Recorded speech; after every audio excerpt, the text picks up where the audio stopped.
नुकत्याच झालेल्या लोकसभा निवडणुकीमध्ये महायुतीचा मोठा पराभव झाला। या पराभवामध्ये विशेषतः मराठवाड्यात मनोज जरांगे फॅक्टर दिसला असून महायुतीच्या उमेदवारांना त्याचा फटका बसलाय। त्याचप्रमाणे शेतमालाच्या पडलेल्या भावामुळे शेतकऱ्यांच्या नाराजीचा परिणाम देखील महायुतीच्या मतांवर झाल्याचं आपल्याला दिसून आलं। नरेंद्र मोदी 9 तारखेला पंतप्रधान पदाची शपथ घेणार असून मराठवाड्यातून केंद्रीय मंत्रिपदाची माळ कोणाच्या गळ्यात पडणार आहे हे देखील आता पाहणं महत्त्वाचं ठरणार आहे। संदीपान भुमरे हे शिंदे गटाचे एकमेव उमेदवार छत्रपती संभाजीनगरमधून निवडून आल्याने त्यांची मंत्रिपदासाठी वर्णी लागण्याची दाट शक्यता आहे। याबाबत मराठवाड्यातील विश्लेषण केलंय प्रतिनिधी संजय राहेर यांनी। नुकत्याच झालेल्या लोकसभा निवडणुकीमध्ये जर पाहिले गेलं तर महाराष्ट्रामध्ये मात्र भारतीय जनता पार्टीचा मात्र दारुण पराभव झाल्याचा आम्हाला समोर येत आहे। एकूण जर पाहिलं गेलं तर मागच्या पंचवार्षिकमध्ये पाहिलं तर 22 ते 23 खासदार हे भारतीय जनता पार्टीचे एकटेच होते।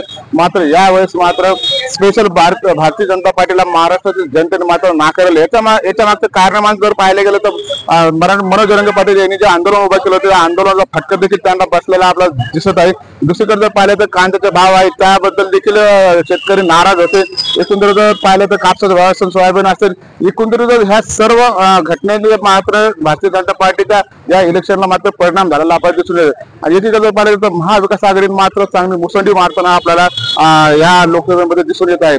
आता काल जर पाहायला गेलं तर जरी भारतीय जनता पार्टीला काठावरती बहुमत मिळालं असलं तरी मात्र त्यांच्या एनडीएला मात्र बहुमत आहे। आणि कालच बरं पाहिलं तर भारतीय जनता पार्टीचे अनेक माजी खासदार आणि खासदार देखील दिल्लीला दाखल झालेले आहेत। जर आपण जर पाहिलं गेलं तर छत्रपती संभाजीनगर मध्ये मात्र संदीपान भुमरे हे शिवसेनेचे शिंदे गटाचे एकमेव खासदार हे मराठवाड्यातून निवडून आलेले आहेत। त्यामुळे आता मंत्रिमंडळामध्ये कोणाची वर्णी लागेल याची उत्सुकता मात्र सिंगला पोहोचली गेली आहे।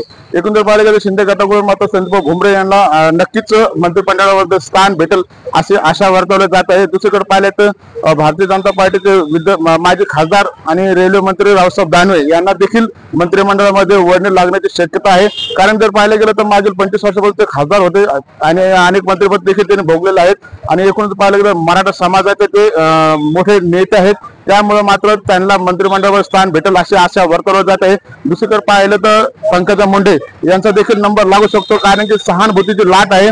जरी त्यांचा पराभव झाला असला मात्र एकूण पाहिलं ओबीसी समाजाचे ते एक मोठे नेता आहेत, त्यामुळे देखील एक सहानुभूतीच्या लाटेवरती त्यांना देखील मंत्रिमंडळामध्ये वर्णी लागण्याची शक्यता आहे असं देखील वर्तवलं जात आहे। तर दुसरीकडे पाहिलं तर भागवत कराड हे देखील विद्यमान मंत्री होते आणि ह्या दोघांमध्ये मात्र रस्सीखेच आहे। मात्र मंत्रिमंडळाची जी माळ आहे ही कोणाच्या गळ्यात पडणार हे देखील पाहणं तेवढंच महत्त्वाचं ठरणार आहे। मी संजय न्यूज अँकर, छत्रपती संभाजीनगर।